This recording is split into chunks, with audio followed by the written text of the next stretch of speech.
ओम दुम दुर्गाय नमः। आज की कथा में आप सभी भक्तों का हार्दिक स्वागत है। माँ जगदम्बा सदैव अपनी कृपा आप पर बनाए रखें। कल की कथा में आपने सुना कि किस प्रकार से व्यास देव जी सुखदेव जी से कहते हैं कि तुम विवाह कर लो, लेकिन सुखदेव जी विवाह करना ही नहीं चाहते। श्री सुखदेव जी कहते हैं कि इंद्र भी वैसे सुखी नहीं रहते जैसा कि एक सुखी निष्प्रिय भिक्षुक रहता है। तब भला इस संसार में तीनों लोगों का वैभव पाकर भी दूसरा कौन सुखी रह सकता है। किसी तपस्वी को तप करते हुए देखकर स्वर्ग लोक के स्वामी इंद्र भी चिंतित हो उठते हैं और उसके तप में अनेकों प्रकार के विघ्न करने लगते हैं। ब्रह्मा भी सुखी नहीं है और मनोरम लक्ष्मी को पाकर विष्णु भी सुखी नहीं है। उन्हें भी दैत्यों के साथ युद्ध के द्वारा निरंतर कष्ट सहन करने पड़ते हैं। उन ऐश्वर्यशाली रमापति विष्णु को भी सुख प्राप्ति के लिए अनेकों प्रकार के यत्न करने पड़ते हैं और कठोर तपस्या करनी पड़ती है। इस संसार में किसको बहुत सुख है? भगवान शंकर भी सदैव दुखी रहते हैं, ऐसा मैं जानता हूँ, क्योंकि वे सदैव तपस्या करते हुए भी दैत्यों के साथ युद्ध करते रहते हैं। हे तात, जब धनवान होते हुए भी लोभी मनुष्य कभी भी सुख से सो नहीं पाता, तब भला निर्धन मनुष्य कैसे सुख पा सकता है? इसलिए हे महाभाग, यह जानते हुए भी आप अपने तेज से उत्पन्न पुत्र को दुखदायक तथा महाभयानक संसार में क्यों लगा रहे हैं? हे पिताजी, जहाँ जन्म में दुख, बुढ़ापे में दुख, मरण में दुख तथा पुनः विष्टा और मूत्र से भरे हुए गर्भ में दुख सहन करना पड़ता है, उससे भी अधिक दुख तृष्णा और लोभ से उत्पन्न होता है। हे मानद, मरने से भी अधिक दुख मांगने में होता है। ब्राह्मण प्रतिग्रह के द्वारा धन प्राप्त करते हैं और वे अपनी बुद्धि और बल का उपयोग नहीं करते। दूसरे के भरोसे पर रहना परम दुखकर है तथा वह अहर्निश मृत्यु के समान होता है। सभी वेद शास्त्रों का भली भांति अध्ययन करके भी विद्वानों को धनिकों के पास जाकर सब प्रकार से उनकी प्रशंसा करनी पड़ती है। केवल पेट के लिए कोई चिंता की बात नहीं, उसे तो केवल पत्र फल एवं कंदमूल आदि से भी किसी भी प्रकार संतुष्टि पूर्वक भरा जा सकता है। हे पिताजी, भार्या पुत्र पौत्र आदि बड़े कुटुंब के पालन में तो अनेकों कष्ट सहन करने पड़ते हैं। तब ऐसी दशा में गृहस्थ को सुख कहाँ है? इसलिए हे तात, मुझे सुखदायी ज्ञान शास्त्र और योग शास्त्र का उपदेश कीजिए। संपूर्ण कर्म कांड में मेरा कभी मन नहीं लगता, अतः कर्म क्षय का कोई उपाय बताइए जिससे संचित, प्रारब्ध एवं क्रियमाण तीनों प्रकार के कर्मफल नष्ट हो जाएं। स्त्री जोंक के समान सदा ही पुरुष का रक्त चूसती रहती है, जिसे बुद्धिहीन मनुष्य उसकी भावपूर्ण चेष्टाओं से मोहित होने के कारण जान नहीं पाता। स्त्री अपने संसर्ग से उसके तेज का तथा अपने वचन चातुरी द्वारा उसके संपूर्ण धन और मन का इस प्रकार सर्वस्व का हरण कर लेती है। उससे बढ़कर दूसरा चोर कौन है? इसलिए मेरे विचार में तो मूर्ख मनुष्य ही केवल निद्रा सुख का नाश करने के लिए स्त्री परिणय करता है। विधाता द्वारा वह दुख के लिए ठगा जाता है, सुख के लिए नहीं। सूत जी बोले। इस प्रकार सुखदेव की युक्ति युक्त बातें सुनकर व्यास जी बड़ी चिंता में पड़ गए। वे मन ही मन सोचने लगे कि अब मैं क्या करूं। तत्पश्चात उनकी आंखों से दुख के आंसू बहने लगे, शरीर कांपने लगा और मन में ग्लानि होने लगी। इस प्रकार शोक करते हुए अपने दीन तथा शोकाकुल पिता को देखकर आश्चर्य से विस्मित नेत्रों वाले सुखदेव जी ने अपने पिता व्यास जी से कहा, अहो, माया कितनी प्रबल है, जो कि यह वेदांत दर्शन के प्रणेता तथा वेद का सांगोपांग ज्ञान रखने वाले सर्वज्ञ पंडित मेरे पिताजी को भी मोहित कर रही है। न जाने वह कौन सी तथा कैसी अति दुष्कर माया है, जो सत्यवती सुत विद्वान व्यास जी को भी मोहित कर रही है, जो पुराणों के वक्ता, महाभारत के रचयिता, वेदों के विभाग करता है। वे भी माया जनित मोह को प्राप्त हो गए हैं। इसलिए मैं उन्हीं देवी महामाया की शरण में जाऊं, जो समस्त जगत तथा ब्रह्मा विष्णु महेश आदि को भी मोहित कर देती हैं। तब दूसरों की तो बात ही क्या है। इन तीनों लोकों में कौन ऐसा है जो माया से मोहित न होता हो? उस माया ने तो ब्रह्मा आदि देवताओं को भी पूर्व काल में मोहित कर दिया था। अहो, उन भगवती जगदम्बा के द्वारा रचित माया का बल तथा पराक्रम महान आश्चर्यजनक है। उन्होंने अपनी माया के प्रभाव से ही सर्वज्ञ और सर्व अंतर्यामी ईश्वर को भी अपने वश में कर रखा है।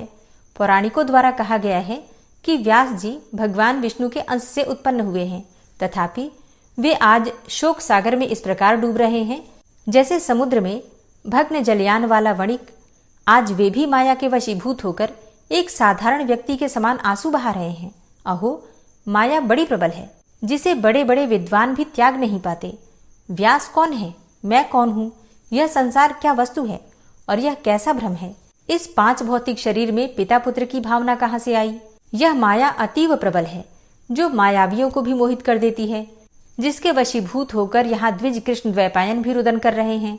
सूत जी बोले कि सब कारणों की एकमात्र कारण, सब देवताओं की जननी तथा ब्रह्मा आदि देवताओं की भी स्वामिनी आदिशक्ति भगवती को मन से स्मरण करके शोक सागर में डूबे हुए अपने दुखी पिता श्री व्यास जी से अरणीपुत्र शुकदेव जी ने इस प्रकार नीति युक्त वचन कहा। हे पराशर नंदन, हे महाभाग, आप तो स्वयं सब लोगों को ज्ञान देने वाले हैं, तब हे स्वामीन, आप ऐसा शोक क्यों करते हैं जैसा कोई अज्ञ साधारण व्यक्ति करता है। हे महाभाग, इस समय मैं आपका पुत्र हूँ, परंतु यह कौन जानता है कि पूर्व जन्म में मैं कौन था और आप कौन थे। यह संसार तो महात्माओं के लिए एक भ्रम मात्र है। अतएव आप धैर्य रखें, विवेक धारण करें तथा मन में खेद न करें। हे महामते, इसे मोह जाल समझकर आप शोक का परित्याग करें। भूख भोजन से मिटती है, पुत्र के देखने से नहीं। प्यास भी जल पीने से मिटती है, केवल पुत्र दर्शन से नहीं। इसी प्रकार सुगंधित पदार्थ से नाक को तथा अच्छी बातों से कानों को एवं स्त्री से विषय सुख का आनंद मिलता है। मैं आपका पुत्र हूँ, बताइए मैं आपके लिए क्या करूं। किसी समय अजिगर्त नामक ब्राह्मण ने धन लेकर अपने पुत्र शुनहसेप को यज्ञ पशु के रूप में राजा हरिश्चंद्र के हाथ बेच दिया था। सुख का साधन केवल धन ही है, धन ही सुख की राशि है। अतः यदि आपको लोभ हो तो धन का संचय कीजिए। मैं आपका पुत्र हूँ, अतः आपके सुख के लिए मैं क्या करूं। हे महामते, आप दैवज्ञ हैं, अतः हे मुने, आप मुझे अपनी बुद्धि से ऐसा ज्ञान दीजिए जिससे मैं गर्भवास जनित महान भय से मुक्त हो जाऊं। हे पवित्रात्मन, इस कर्म भूमि में मनुष्य जन्म अति दुर्लभ है, उसमें भी उत्तम कुल में ब्राह्मण का जन्म और भी दुर्लभ है। मैं आबद्ध हूँ, यह बुद्धि मेरे चित्त से हटती नहीं।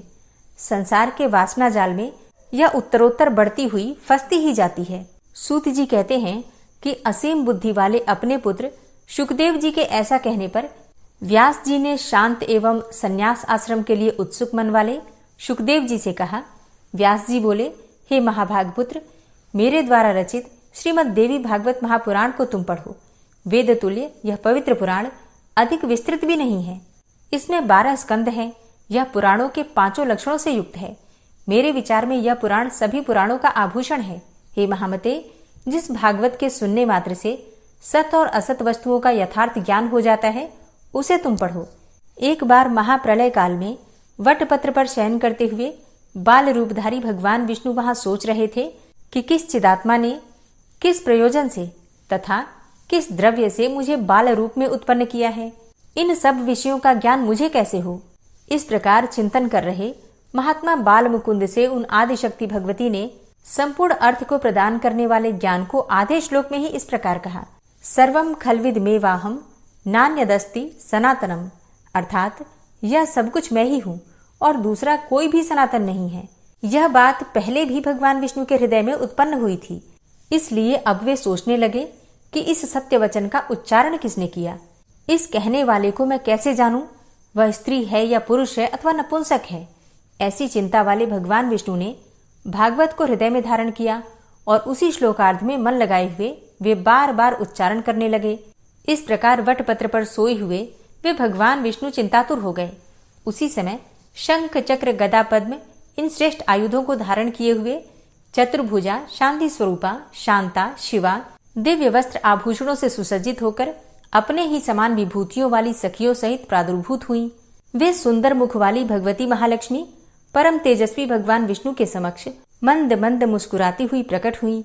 सूत जी बोले, उस अपार प्रलय सागर में बिना अवलंब के स्थित मनोरम रूप वाली उन दिव्य देवी को देखकर कमल नयन भगवान विष्णु बड़े ही विस्मय में पड़े। वहां रति भूति बुद्धि मति कीर्ति स्मृति धृति श्रद्धा मेधा स्वधा स्वाहा क्षुधा निद्रा दया गति तुष्टि पुष्टि क्षमा लज्जा जिम्भरा तंद्रा ये शक्तियां अलग अलग रूपों में उन महादेवी के समीप सभी ओर खड़ी थी। वे सभी श्रेष्ठ आयुध धारण किए हुए थीं और नाना प्रकार के आभूषणों से विभूषित थीं तथा उनके हृदय पर मंदार की मालाएं और मोतियों के हार सुशोभित हो रहे थे। उन भगवती महालक्ष्मी तथा उनकी सभी अन्यान्य सखियों को उस प्रलय सागर के जल में उपस्थित देखकर भगवान विष्णु के मन में बड़ा विस्मय हुआ। इस प्रकार भगवती की माया देखकर अतिचकित सर्वात्मा भगवान विष्णु सोचने लगे कि ये देवियां कहाँ से आ गईं? मैं वटवृक्ष के पत्ते पर कैसे आ गया? इस एकारणों महासागर में वट वृक्ष कहाँ से उत्पन्न हो गया और किसके द्वारा मैं सुंदर स्वरूप वाला बालक बनाकर उस पर स्थापित किया गया हूँ? ये मेरी माता तो नहीं है, अथवा यह कोई दुर्घट माया है? किसने और किस कारण से मुझे इस समय दर्शन दिए हैं? अब मैं इस विषय में क्या कहूँ? मैं यहाँ से कहीं चला जाऊं अथवा मौन धारण करके बाल भाव से सावधान होकर यहीं स्थित रहूं? व्यास जी बोले, इस प्रकार वटपत्र पर सोए हुए उन भगवान विष्णु को आश्चर्यचकित देखकर मंद मुस्कुराती हुई उस देवी ने यह वचन कहा, हे विष्णु, आप विस्मय में क्यों पड़े हैं? आप उस महाशक्ति की माया से पूर्व काल में भी सृष्टि की उत्पत्ति तथा प्रलय होने पर इसी प्रकार बार बार जन्म लेकर मुझे भूलते रहे हैं। वे पराशक्ति निर्गुणा हैं, मैं और आप तो सगुण हैं। जो सात्विक शक्ति है उसे आप मेरी ही शक्ति समझिए। आपके नाभि कमल से प्रजापति ब्रह्मा उत्पन्न होंगे। वे ही रजोगुण से युक्त होकर समस्त ब्रह्मांड की सृष्टि करेंगे। वे ब्रह्मा ही तपोबल का आश्रय लेकर श्रेष्ठ शक्ति प्राप्त करके रजोगुण के द्वारा त्रिभुवन को लाल वर्ण कर देंगे। गुणों सहित पृथ्वी, जल, अग्नि, आकाश और वायु, इन 5 महाभूतों की एवं मन के साथ इंद्रियों तथा उनके अधिष्ठात्री देवताओं की रचना करके वे बुद्धिमान ब्रह्मा जी जगत की सृष्टि करेंगे। इसी कारण वे कर्ता कहे जाएंगे और आप इस विश्व के पालक होंगे। उनके क्रोध करने पर उनकी भौहों के मध्य भाग से रुद्र उत्पन्न होंगे। हे महामते, वे ही रुद्र घोर तप करके तामसी शक्ति प्राप्त करके कल्पांत के समय सृष्टि के संहार करता होंगे। इसी कारण मैं आपके पास आई हूँ। आप मुझे सात्विकी शक्ति समझिए। हे मधुसूदन, मैं यही रहूंगी।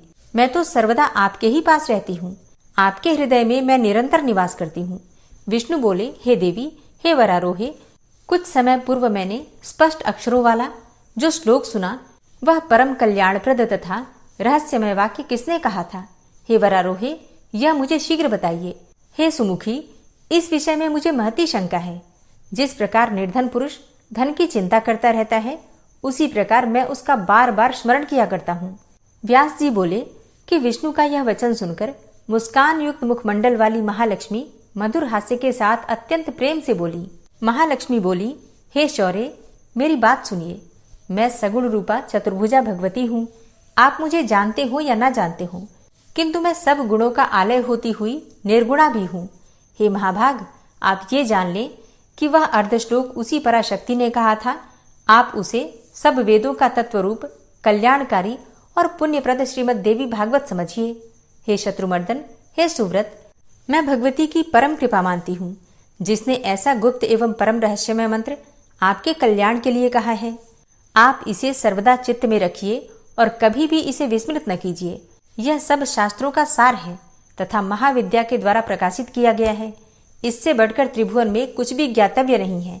आप निश्चय ही देवी के परम प्रिय हैं, इसीलिए उन्होंने यह मंत्र आपको बताया है। व्यास जी बोले कि महादेवी लक्ष्मी के इस वचन को सुनकर चतुर्भुज भगवान विष्णु ने सर्वश्रेष्ठ मंत्र इसे समझकर सदा के लिए हृदय में धारण कर लिया। कुछ दिनों के बाद उनके नाभि कमल से उत्पन्न ब्रह्मा जी दैत्यों के भय से डरकर भगवान विष्णु की शरण में गए। तब वे भगवान विष्णु भयंकर युद्ध करके मधु कैटभ का वध करके उस विशद अक्षरों वाले श्लोकार्ध रूप मंत्र का जप करने लगे। भगवान वासुदेव को जप करते हुए देखकर प्रजापति ब्रह्मा जी ने प्रेम पूर्वक कमलापति से पूछा, हे देवेश, हे पुंडरीकाक्ष, हे जगदीश्वर, आप किसका जप कर रहे हैं? आपसे भी बढ़कर दूसरा कौन है? किसका ध्यान करके आप इतने प्रसन्न हो रहे हैं? विष्णु भगवान बोले, हे महाभाग, विचार कीजिए कि आप में और मुझ में जो कार्य कारण स्वरूपा शक्ति विद्यमान है, वे ही भगवती शिवा हैं, जिसके आधार पर एकारणों महासागर में यह समस्त जगत ठहरा हुआ है। जो महाशक्ति साकार, असीम तथा सनातनी भगवती हैं और यह समस्त जड़ चेतन संसार जिनके द्वारा रचा गया है, वे ही जब प्रसन्न होती हैं तब मनुष्यों के उद्धार के लिए वरदायिनी होती हैं। वे ही सनातनी परमा विद्या हैं, संसार के बंधन एवं मुक्ति की कारण स्वरूपा हैं और वे ही सभी ईश्वरों की भी स्वामिनी हैं। मैं, आप तथा समस्त संसार उन्हीं की चैतन्य शक्ति से उत्पन्न हुए हैं। हे ब्रह्मन, हे निष्पाप, ऐसा आप सत्य जानिए, इसमें संदेह नहीं है। उन भगवती ने आधे श्लोक में ही जो कहा है वही वास्तविक श्रीमद देवी भागवत है। द्वापर युग के आदि में पुनः उसका विस्तार होगा। व्यास जी बोले, इस प्रकार भगवान विष्णु के नाभि कमल पर विराजमान ब्रह्मा जी ने उस भागवत का संग्रह किया। तत्पश्चात उन्होंने अपने परम बुद्धिमान पुत्र नारद जी से इसे कहा। पूर्व काल में वही भागवत देवर्षि नारद ने मुझे दिया और फिर मैंने उसे 12 स्कंधों में विस्तृत करके पूर्ण किया। हे महाभाग, वेद तुल्य 5 लक्षणों से युक्त तथा भगवती के उत्तम चरितों से ओतप्रोत इस श्रीमद् देवी भागवत पुराण को पढ़ो। तत्व ज्ञान के रस से परिपूर्ण, वेदार्थ के द्वारा उपबृहित और धर्मशास्त्र के समान पुण्यप्रद यह भागवत सभी पुराणों में श्रेष्ठतम है। यह वृत्रासुर वध के कथानक से युक्त, विविध आख्यान उपाख्यान से समन्वित, ब्रह्म विद्या का निधान एवं भव सागर से पार करने वाला है। अतः हे महाभाग, तुम उस भागवत को अवश्य पढ़ो। तुम अत्यंत बुद्धिमान और योग्य हो। हे नरश्रेष्ठ, यह श्रीमद् देवी भागवत नामक पुराण पुण्यप्रद है। तुम इसके 18,000 श्लोकों को हृदयंगम कर लो। यह पुराण पाठ तथा श्रवण करने वालों के लिए अज्ञान का नाश करने वाला, दिव्य ज्ञान रूपी सूर्य का बोध कराने वाला, सुखप्रद, शांति प्रदायक, धन्य, दीर्घ आयु प्रदान करने वाला, कल्याणकारी तथा पुत्र पौत्र की वृद्धि करने वाला है। लोमहर्षण से उत्पन्न मेरे शिष्य ये धर्मात्मा सूत जी भी तुम्हारे साथ इस शुभ पुराण संहिता का अध्ययन करेंगे। सूत जी बोले, हे मुनियों, व्यास जी ने मुझसे और अपने पुत्र से इस प्रकार कहा था। तब मैंने उस संपूर्ण विस्तृत पुराण संहिता को विधिवत पढ़ा था। उस समय भागवत पुराण का अध्ययन करके शुकदेव जी व्यास जी के पवित्र आश्रम में ही रहने लगे, परंतु दूसरे ब्रह्मापुत्र नारद की भांति उन धर्मात्मा को वहां शांति न मिल सकी। एकांत में रहने वाले तथा व्याकुल चित्त वे उदासीन की भांति दिखाई पड़ते थे। ना वे अधिक भोजन करते थे और ना उपवास पूर्वक ही रहते थे। इस प्रकार अपने पुत्र शुकदेव जी को चिंतित देखकर व्यास जी बोले, हे पुत्र, तुम क्या चिंता करते रहते हो? हे मानद, तुम किस लिए व्याकुल रहते हो?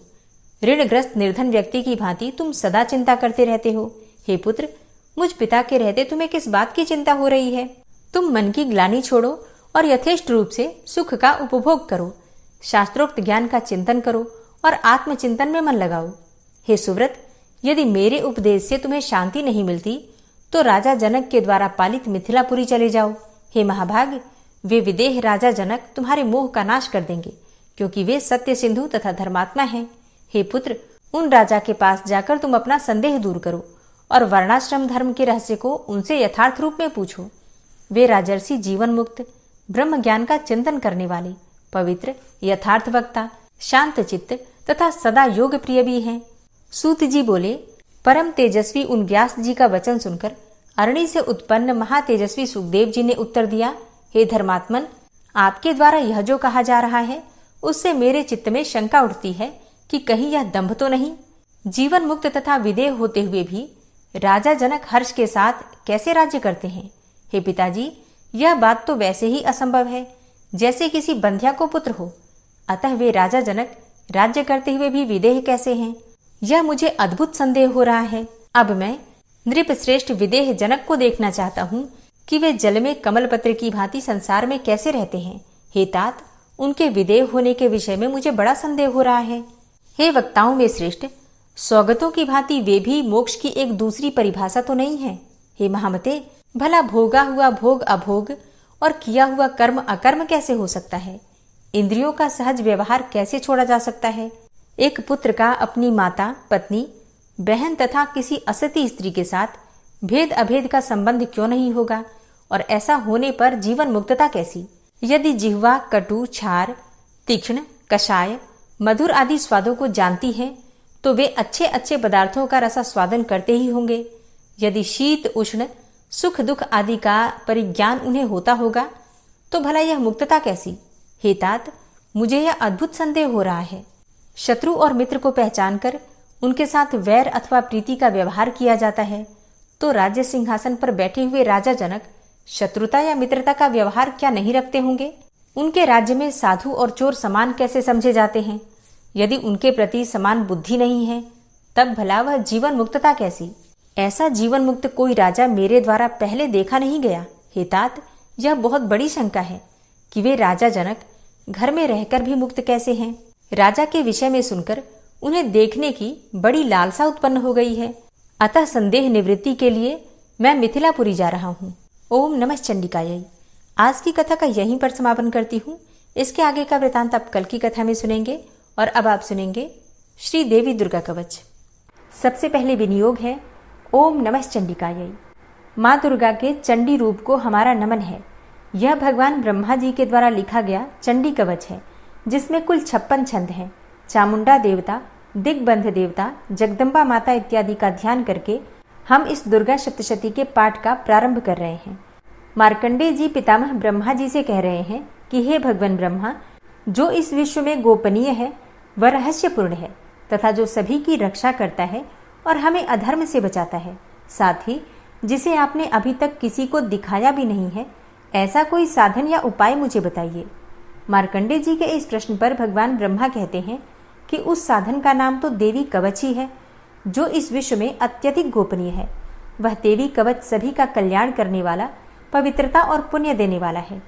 आपको इसी का ही जाप करना चाहिए, इससे ही आपका उद्धार होगा। माँ दुर्गा की 9 मूर्तियां हैं। माँ दुर्गा का प्रथम स्वरूप है माँ शैलपुत्री, दूसरा स्वरूप है माँ ब्रह्मचारिणी, माँ दुर्गा का तीसरा स्वरूप है माँ चंद्रघंटा और चौथा स्वरूप है माँ कुष्मांडा। उनका 5वां रूप स्कंद माता का है और छठा रूप माँ कात्यायनी है। 7वां स्वरूप है माँ कालरात्रि का और 8वां स्वरूप माँ महागौरी के नाम से प्रसिद्ध है। माँ दुर्गा का 9वां रूप है माँ सिद्धिदात्री। यही नव दुर्गा के रूप हैं जिसे भगवान ब्रह्मा के द्वारा वेदों के माध्यम से बताया गया है। जो मनुष्य अग्नि में जल रहा हो, सभी ओर से शत्रुओं से घिर गया हो, विपरीत परिस्थितियों का सामना कर रहा हो और उस समय यदि वह माँ दुर्गा की शरण में जाता है तो उसका कभी भी बुरा नहीं हो सकता है। अर्थात माँ दुर्गा का ध्यान किए जाने पर माँ दुर्गा उसकी हर परिस्थिति में सहायता करती हैं। यदि युद्ध का समय हो और मनुष्य संकटों में घिरा हुआ हो तो भी माँ दुर्गा के प्रभाव से उसका कुछ भी बुरा नहीं होता है। माँ दुर्गा उसके दुख, पीड़ा, भय इत्यादि का नाश कर देती हैं। जो भी भक्तगण माँ दुर्गा की भक्ति करता है, माँ दुर्गा अवश्य ही उन्हें अभय दान देती हैं। जो कोई भी देवी दुर्गा का ध्यान करता है, माँ दुर्गा उसकी हर प्रकार से रक्षा करती हैं और इस बात में कोई भी संशय नहीं है। चामुंडा माता का वाहन प्रेत है और वे उस पर सवारी करती हैं। वाराही माता का वाहन भैंसा है। ऐन्द्री माता का वाहन हाथी है तो वही वैष्णवी माता का वाहन गरुड़ है। भगवान शिव की पत्नी व सभी की ईश्वरी माँ पार्वती का वाहन वृषभ है। कुमारी माता का वाहन मोर है। लक्ष्मी माता कमल के आसन पर विराजमान है और उन्होंने अपने हाथों में भी कमल लिया हुआ है। वे भगवान विष्णु को अत्यधिक प्रिय हैं। वृषभ पर बैठी हुई माँ पार्वती का रंग सफेद है। भगवान ब्रह्मा की पत्नी माँ ब्राह्मी या माँ सरस्वती हंस पर बैठी हुई हैं और सभी प्रकार के आभूषण पहने हुए हैं। इस प्रकार से माता रानी अपने भिन्न भिन्न रूपों में सभी तरह के योग व शक्तियों को ली हुई हैं। उन्होंने कई प्रकार के आभूषण व रत्न पहने हुए हैं जो उनकी शोभा को बढ़ा रहे हैं। माँ दुर्गा का एक रूप अत्यधिक क्रोध में रथ पर बैठा हुआ दिखाई देता है, जो दुष्टों का नाश करने के लिए है। वे अपने हाथ में शंख, सुदर्शन चक्र, गदा, हल, मूसल इत्यादि लिए हुए हैं। इसके अलावा उन्होंने अपने हाथों में खेटक, तोमर, परशु, पाश, त्रिशूल तथा उत्तम कोटि का धनुष भी लिया हुआ है। माँ दुर्गा दैत्यों, दुष्टों व राक्षसों का नाश कर देती हैं, भक्तों का कल्याण करती हैं तथा देवताओं का सदैव हित करती हैं। इसी उद्देश्य के तहत ही उन्होंने भिन्न भिन्न भांति के अस्त्र शस्त्र लिए हुए हैं। माँ दुर्गा के महारुद्र, प्रलयंकारी, पराक्रमी, महाशक्तिशाली, अत्यधिक उत्साही तथा भय का नाश कर देने वाले इस रूप को हम सभी नमस्कार करते हैं।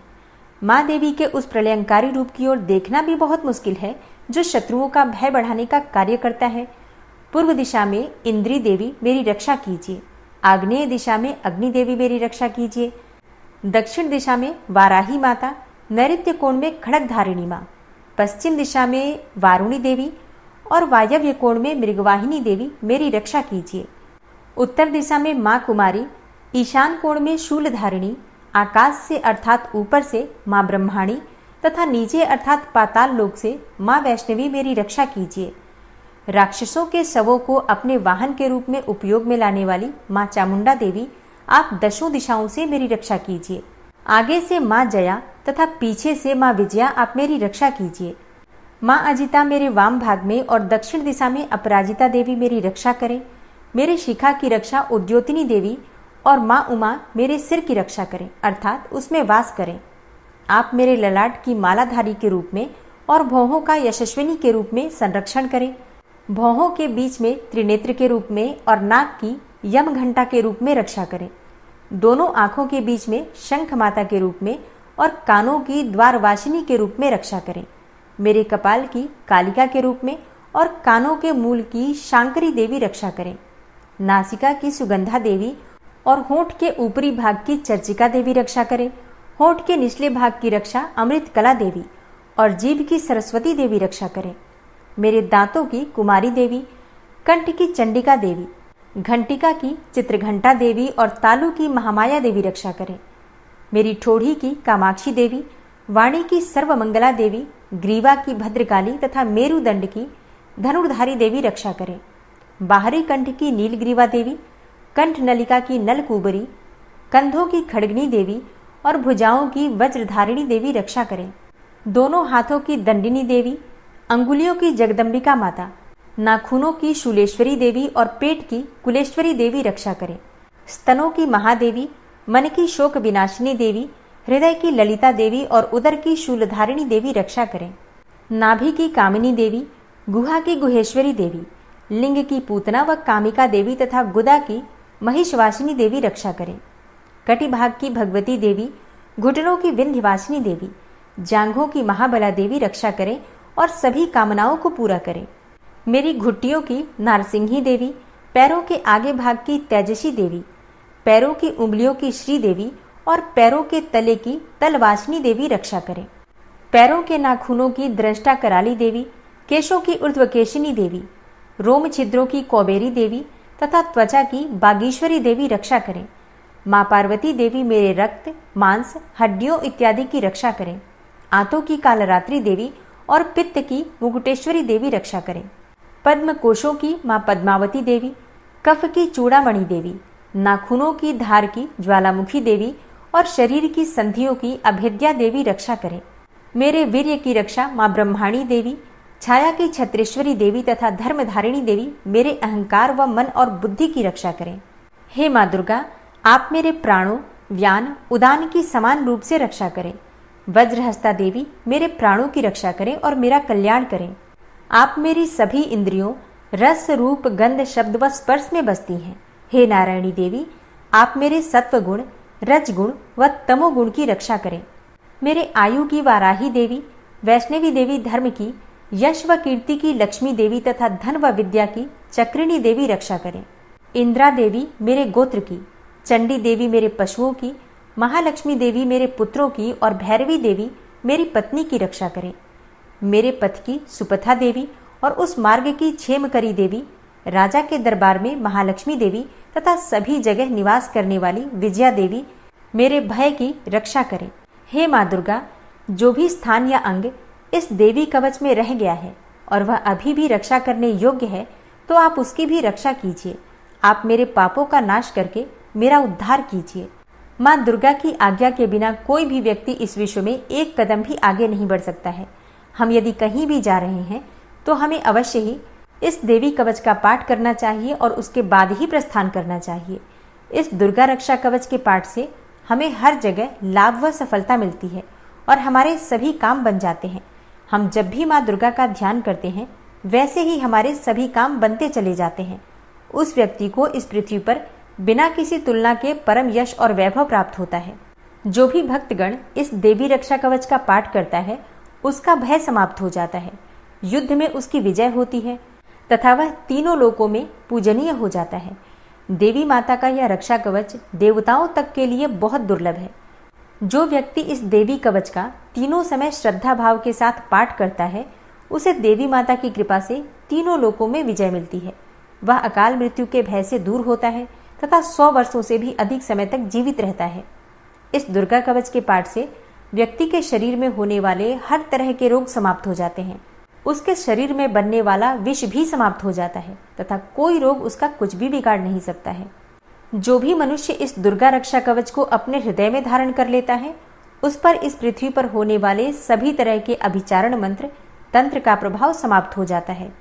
सभी तरह की डाकिनी, शाकिनी, अंतरिक्ष में रहने वाले अति शक्तिशाली व भयंकर डाकिन, भूत, पिशाच, यक्ष, गंधर्व, राक्षस, ब्रह्म राक्षस, वेताल, कुष्मांडा, भैरव इत्यादि सभी तरह की नकारात्मक शक्तियों के प्रभाव इस दुर्गा कवच के माध्यम से समाप्त हो जाते हैं। इस रक्षा कवच का पाठ करने वाला व्यक्ति राजा से सम्मान प्राप्त करता है और उसकी सुख संपत्ति में वृद्धि होती है। जो भी व्यक्ति इस देवी कवच का पाठ करता है उसका हर जगह यश बढ़ता ही जाता है और जो भी इस कवच का 7 बार जाप करता है उसका वंश इस पृथ्वी के अंत तक रहता है। इसके पश्चात जब उसकी मृत्यु हो जाती है तब वह माँ दुर्गा के आशीर्वाद से परम स्थान को प्राप्त करता है, जो देवताओं को भी अत्यंत दुर्लभ है। उसे महामाया का प्रसाद मिलता है और उसकी मुक्ति हो जाती है। वह माँ दुर्गा के आशीर्वाद से सुंदर रूप को धारण करता है और भगवान शिव के समान आनंद प्राप्त करता है। श्री देवी दुर्गा कवच संपूर्ण हुआ। पापमोचनी एकादशी और नवरात्रि के विषय में जानना चाहते हैं तो चैनल पर वीडियो अपलोड हो चुकी है, जरूर देख लीजिए। वीडियो अच्छी लगी हो आज की तो वीडियो को लाइक कीजिए, शेयर कीजिए और चैनल पर पहली बार आए हैं तो सब्सक्राइब करके बेल आइकन को जरूर प्रेस कर लीजिए। अगर आपको आज की वीडियो अच्छी लगी है तो मिलती हूं मैं